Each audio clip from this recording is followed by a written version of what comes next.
Three. Hello, everyone. How you doing? You're very welcome to this week's Rugby View with myself, Aidan and Raftery. And of course, as always, from Craig's Rugby Club, we have Adrian Leddy. Hello, Adrian. How are you? Are you well? Good afternoon, Aidan. Change of weather. There's a lot of rain promised for the weekend, and the big worry for this weekend now is pitches and games because even there's the demand for our 4G pitch, according to John Cunningham, who is the convener for our pitch. A lot of people looking for the 4G pitch, so there is a lot of rain promised. So I'd say a lot of the grass pitches could be in trouble at the weekend.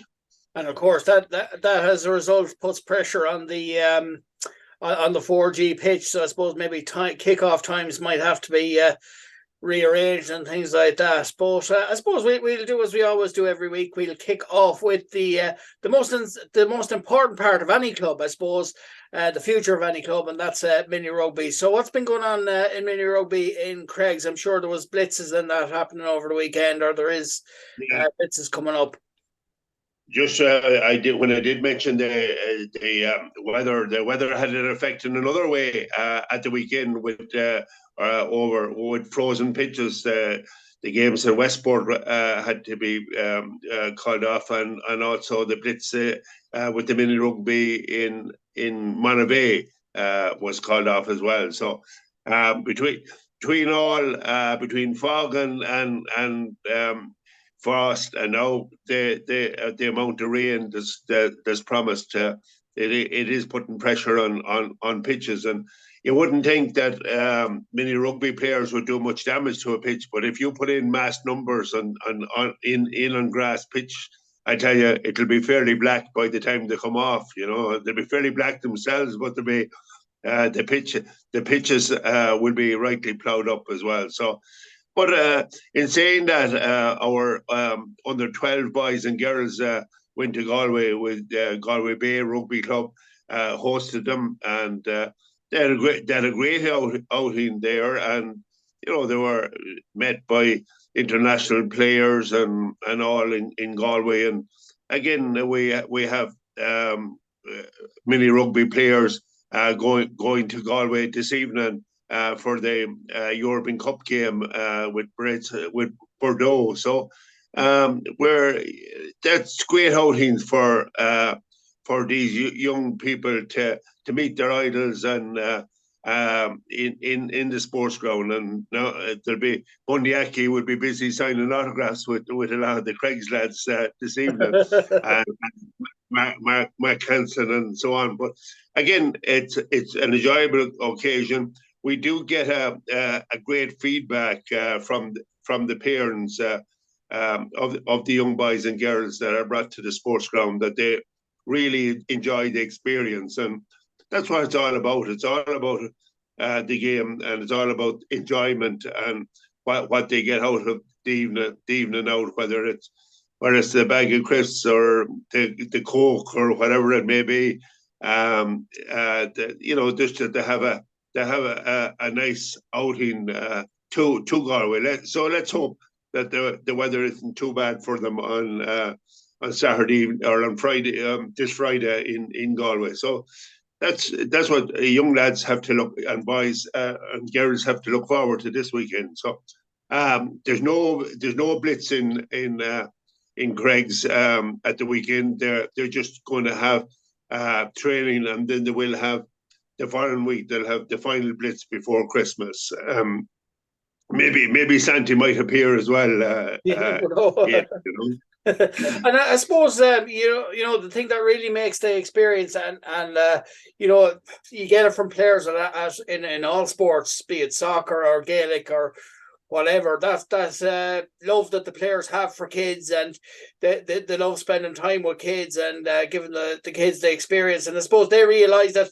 They were once like those kids were years ago, and they've had their success, and that's their way of giving back. Like I suppose it inspires those kids as well, and it makes the kids' days, and it's nice for the players. The players love to give back to those players because they know that they're the future generation, or they're the next generation of possibly, Craigs or Connacht or Ireland or whatever. They're the players of the future.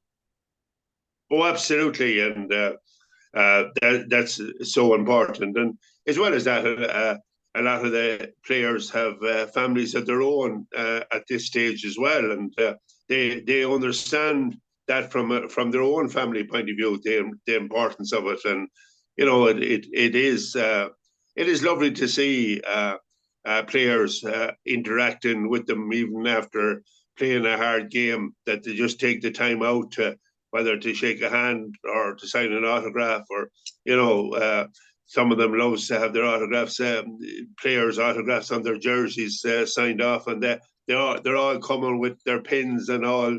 They're all ready for them coming off the pitch. So, yeah, that's a great occasion. And when we had the kind of squad down in Craig's, so we had a huge turnout from all the schools and all the local clubs, and it was a great occasion. And hopefully that in the new year, I will see whether we can get them back down again to Craig's, because it is a lovely occasion to be able to at home to be able to bring out all the local schools and in our catchment area to Craig's. That's it. And of course, there might be kids there that haven't played rugby yet, but because, if they go to Craig's Rugby Club and meet these players, they might say, oh, well, this could be us one day. I want to take up rugby. And next thing, they take it up then for 2024. That could be their New Year's resolution. No, very much so indeed. Yeah, we're looking forward to it, and looking forward to Connacht meeting all the young lads from Craig's. And I've been talking to the coaches and talking to the parents, and they get a lot out of it themselves. And once Johnny or Mary is happy, that they're happy as well, and that's what it's all about. That's it. And I suppose that then at youth level, then obviously from under 12s upwards, there's been it's great to see that thriving as well. Yeah, we had a very successful weekend of it at all levels. At under 14 boys was away to Raftery, great win. Our under 16 boys had a narrow win over Corinthians, and our under 17 boys against Ballina. And it's great to see a small club like Craig's able to compete with two senior clubs like Corinthians and Ballina, and come away with victories from them. Ballina has an extremely good record at youth level, and to get an under 17 win down in Ballina was very sweet indeed. And we also during the week we had a visiting team from South Africa as well, and our under 14s. Now they were an academy of players from a region and outside Johannesburg, and there were schools, so they were well coached. They were the stronger boys from a number of different schools. So they were very physical, very strong. Some of them are nearly as tall as myself at under 14 level, so they grow them well in South Africa. But they were powerful, and like in fairness, our lads were very gutsy and stuck into it, and it's a learning experience. And we had a good evening with their coaches and with some of the families and that was over along with them. And it was a good evening in Craig's. But again, all these visiting teams, they bring something else. We have found that similar with the American teams coming, that they are big and physical. And whether we're not just growing them as big and as strong in Craig's area anymore, but it just showed that some of these lads would even take on maybe some of our first team. They were so powerful. Their technique was very good. Like, they just rolled us over driving over the ball, able to win a lot of ruck ball, maul ball, and get the ball back. So, these type of techniques and ways of doing it, when you're coached at school level and being probably there, a lot of them would be probably looking to go further, seeing that they are academy players really within their schools. That they're a good bit ahead of what our under 14s would be at this stage of maybe if we were to take a wider number, take in a few clubs and pick the best players out of the clubs, out of other clubs, we probably would have given them a better game than we did on the night. But that's it. It's a learning experience and good. Our girls then at the weekend with a great win for our under 18s again as well. They travelled to Ballina and came away with a very convincing win against Ballina. And our under 14s girls would played Chumuk Gerard and had a good win. So all is good at mini rugby and youth level, and it's great to see them. There's a full run of fixtures again now this weekend. But as I said at the opening of the program, that will all depend on weather conditions and pitches, whether all these games will go ahead or not, Aidan. Yeah, that's it. And I suppose really from the Craig's point of view, you were saying about the difference between them and the South African regional teams academy. Maybe it'll have to be go back to the cabbage and bacon diet, and get the build and all that. And but I suppose maybe it's the way to do things. I suppose with them academy teams, they're probably. Their diet is this, they've the diet, they've the gym work, they've all these kind of things. Maybe it's kind of very perfect.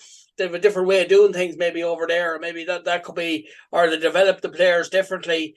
But I suppose, from all those aspects, I suppose that the Craigs lads could maybe learn a lot from that. I'm sure they would have been talking to the other lads, the lads from South Africa, and learning from them, and they might implement that in their own regimes. I suppose off the training pitch and match pitch, but also on it as well, as regards to how they train and things like that. Maybe things could be implemented, and maybe that would benefit them going forward as well. But as well as that, we acknowledge the great work that the coaches are doing out in Craigs, and it's great to see the enthusiasm both from the players and the enthusiasm from the coaches, because the coaches are doing it at quite a high level there as well, aren't they? Yeah, well, you see, they're all doing it on a voluntary basis, and I suppose like the difference between a club and a school probably, if they have PE teachers and that within the school, they're able to give them a lot more attention and personal training and working out a program for them that they can do in their off time in school. So they are probably more developed at this stage of their life than say players here in Ireland. But it's you're right. It's something that we can learn. And learn what they're doing differently than we are, and how we can progress and maybe get up to that level, because it is important that the quicker that you get into the system. But at the same time, you don't want to overemphasize a structure of gym work at too young of age for players either, and they do need to.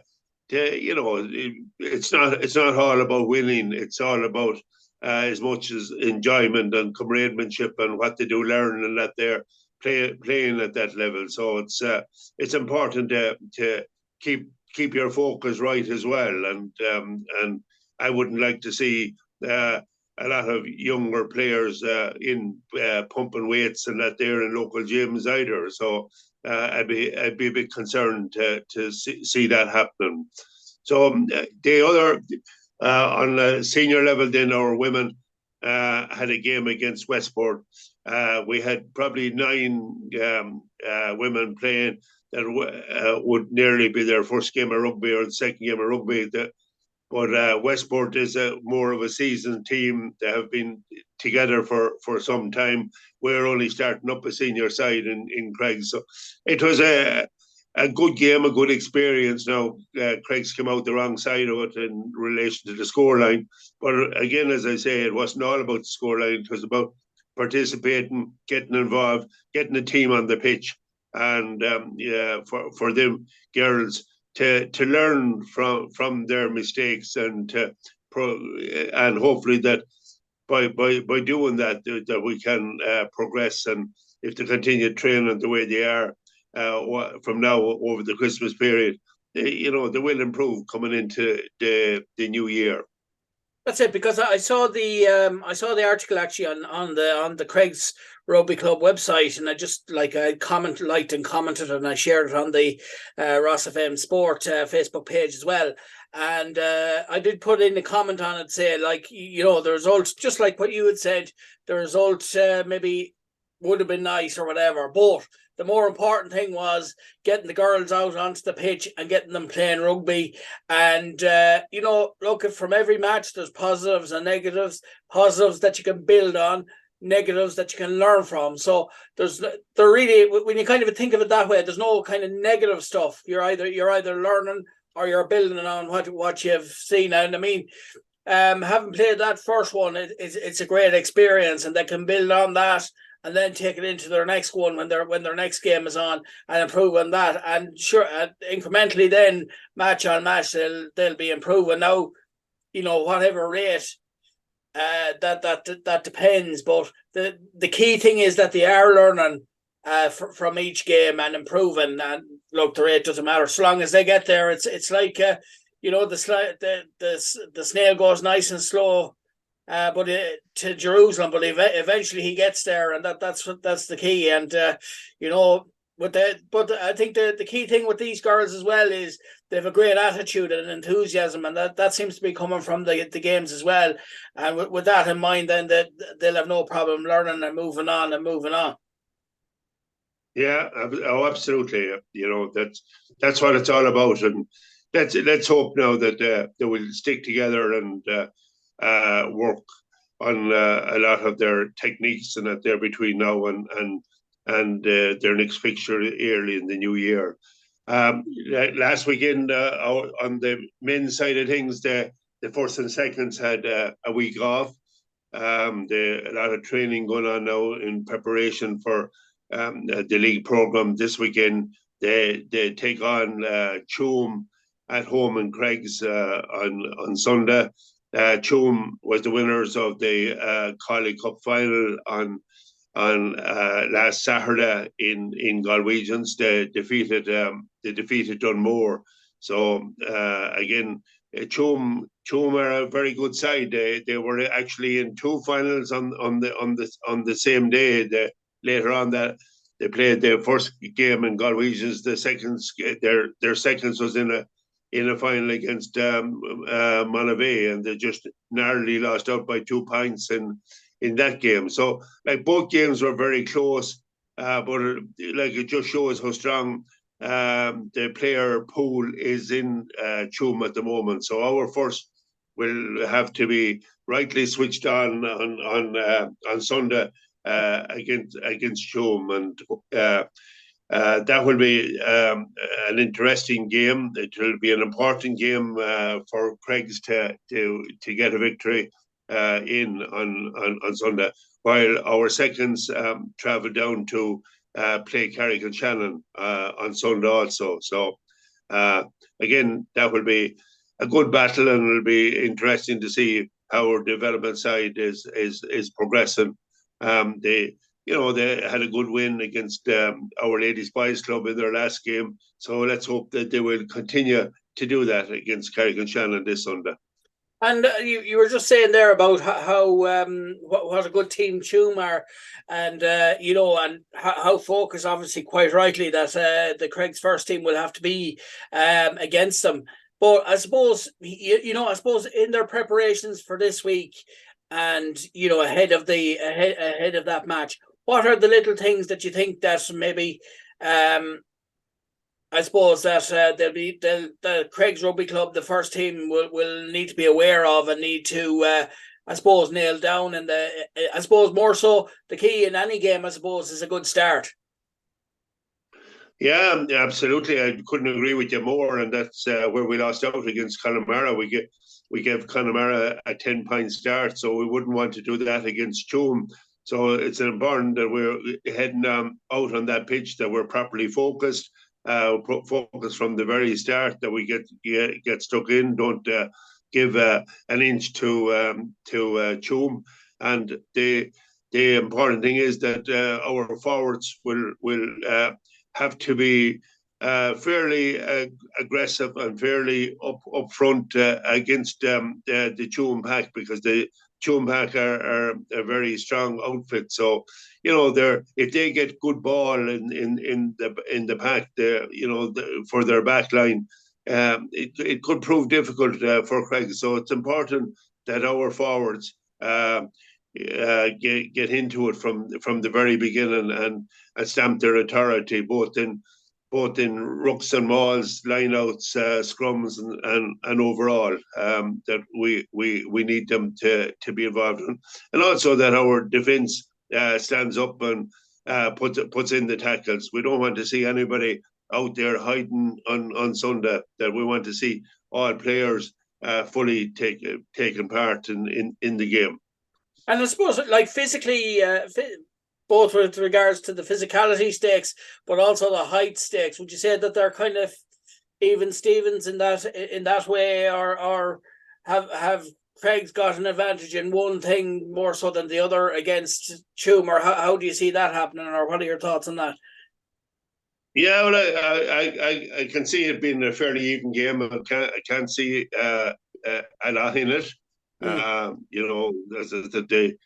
If they play up to the way they have been playing and the way they played in the Collie Cup final, they are could be a difficult side to defeat. And let's hope that our boys realise that and get absolutely stuck into them.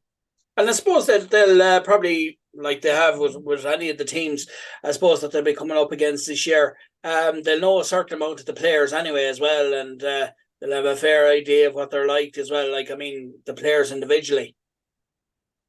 Yeah, that's it. And home advantage will be a help to us on Sunday as well. So, with all that going, that'll be something in our favour. But you have to you can't let home advantage win a game for you. It's like some people think the wind will win the game for you, but you have to play at the same time. So that's what we have to do. That's it. Moving on then to the AIL section, and I suppose the teams from the west that are involved in the AIL section, how I suppose the fixtures that they have and how they're getting on. Yeah, we had mixed fortunes at the weekend. We had two teams that came away with very narrow wins, with 1 and 2 points wins. Both Sligo and Corinthians had wins. Unfortunately, Buccaneers went down against Naas. The game was actually switched from Naas to the 4G pitch in Tullow. So Buccaneers people had to travel that bit further down to Tullow to play the game. So the Buccaneers, Galwegians and Ballina lost out in the AIL. Now they all are out again this weekend, and Aidan, and let's hope that that fortunes will change for them and that they will get into a better situation. Like Buccaneers definitely have to improve on their previous games, and they showed signs against Naas, but it wasn't good enough. They shipped a few injuries as well. Danny Qualter, their big second row, there got injured, and they made a number of changes from the previous week, and themselves and Ballina are really struggling in the lower AIL division, you know, they are in danger of losing out of AIL if they don't get a few wins shortly. So that's the scenario that's facing Ballina. So now last year they struggled in the early part of the season, but with the help of some players from junior clubs that played dual status with them, they improved their position after Christmas, and it was sufficient for them to stay up. So let's hope they can turn the corner again this year.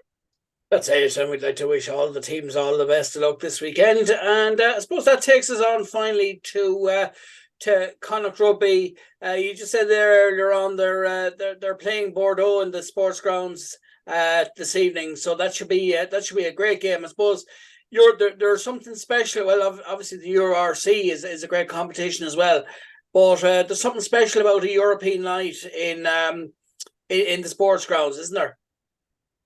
Yeah, the EuroC will be taking a break for these 2 weekends now. It will be into the European Cup.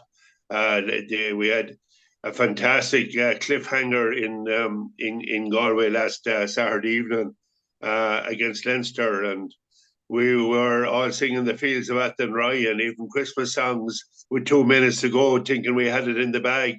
But unfortunately, we made a couple of crucial errors, both in one particular scrum and getting it crooked in the line out that got Leinster back into our half, and that was the changing of the game. And the final play of the game was that Leinster got in for Kieran Farley from Leinster, the full back, got in for a try to sicken Galway. You could hear a pin drop when he scored. You know, like I was on the Clan stand, and as I said, the atmosphere up to that was absolutely fantastic. But you know, it was a hard one. It was a hard pill and hard to take, and very, you know, I felt sorry for the players too, because like it is tough for the players, and they have to build themselves up and be ready for this Friday night. And I was talking to a cousin of mine in Dublin who's a Leinster supporter, and he was watching the game on television, and he said he thought something had happened to television, that the sound went in the television. So it was obvious on the television that with the noise of the crowd and that the silence in the sports ground after that score was obvious for people watching it on television as well. But as you rightly says, there is always a buzz about the European Cup competitions, and it used to be known as the Heineken Cup competition, but that had to change in relation to regulations in France. So we take on a visiting team in the sports ground in Galway tonight against Bordeaux. And yeah, Bordeaux is about mid-table in France at the present time, and they'll be, you know, they've lost some of their games in the French Rugby League very narrowly. So there will be a tough side. So Connacht, you know, welcome back Bundyaki, and we hope that with the full number of players back from the World Cup now, that we have them all. That, you know, it showed Mark Hansen. We scored 3 brilliant tries against Leinster. Mark Hansen had a role in the 3 of them. He just sets the world alight when he takes on the ball. And let's hope that we'll see plenty of Mac and Bundy and that there tonight in the sports ground. And I suppose from our Scommon point of view, I suppose it's good to see Dennis Buckley and of course Jack Carty now. They're starting to get more and more games under their belt. I suppose more specifically for Dennis Buckley, when you think about the length of time he was out injured as well, it's great to see him getting a sustained run on the side now without him getting injured, isn't it? Oh, Dennis is a great warrior. Like Dennis is one of the older members now of the squad, and you know, he's still playing some great rugby, and it's great to see him, as you say, injury free and back playing great rugby at the moment. And it was also great. I know Kiltoom hit the highlights in the GA this week, but they also hit the highlights in the sports ground last Saturday to see two brothers playing the Morons playing together for Connacht. And that was nice to see, nice for the family to see two lads that would have played Gaelic as well from Kiltoom playing for Connacht. They're two great lads that played. I've watched them at underage level, school level, and that they're coming through. And yeah, I knew that they were good prospects for rugby, and it's lovely to see that the two of them has professional contracts now with Connacht. And looking back at the Connacht versus Leinster game, I suppose, like I said, Connacht thought like it seemed that it was in the bag, and then the last couple of minutes, errors were made maybe here and there that cost them the game. But I suppose it's the nature of the beast in a way, isn't it? That's and I suppose no matter what level you play in rugby or soccer or indeed any sport, the one thing as a player you want to do is you want to learn from that, put it to the back of your mind, and you want to put the record straight and get a win the next day. And I think there's no motivation needed for this game for Connacht now, having with the way they lost that game. They won't want the same thing happening, so they're going to be certainly try and put that right against Bordeaux, even though it's a different competition. But it's kind of, you want to put things right. Any mistakes you made in one game, you want to put them to the side and make sure that they don't happen in the next game. And I think that they're so well coached that that you'd like to think that's going to be the case against Bordeaux. Well, I suppose it will have to be, because these French clubs are at the top of their game. They're very hard they're very tough opposition. They are indeed, Aidan, and that's the difference in professional sport, I suppose, that the games come hard and fast on you, and you don't have much time to dwell on the past, and you move on, and you move on quickly, and you just have to put that game behind you. It was hard pill for them to swallow. And I know they were very down after the game. And I'm sure Saturday and Sunday, until they had the review on Monday morning, was probably a tough period. But once the review was over on Monday and they got back out onto the pitch afterwards, that was parked, and you work on the errors and mistakes that were made. And the lineouts were an area that they definitely need to focus on this week to try and improve, because we lost too many lineouts in the game. That's it. Well, listen, thanks very much, Adrian, for taking the time out to do Rugby View with us this week, and we look forward to doing it all again next week. Thank you, Aidan. Thank you very much. No problem. Thanks very much. And that was myself and Adrian Leddy from Craig's Rugby Club talking about all things rugby.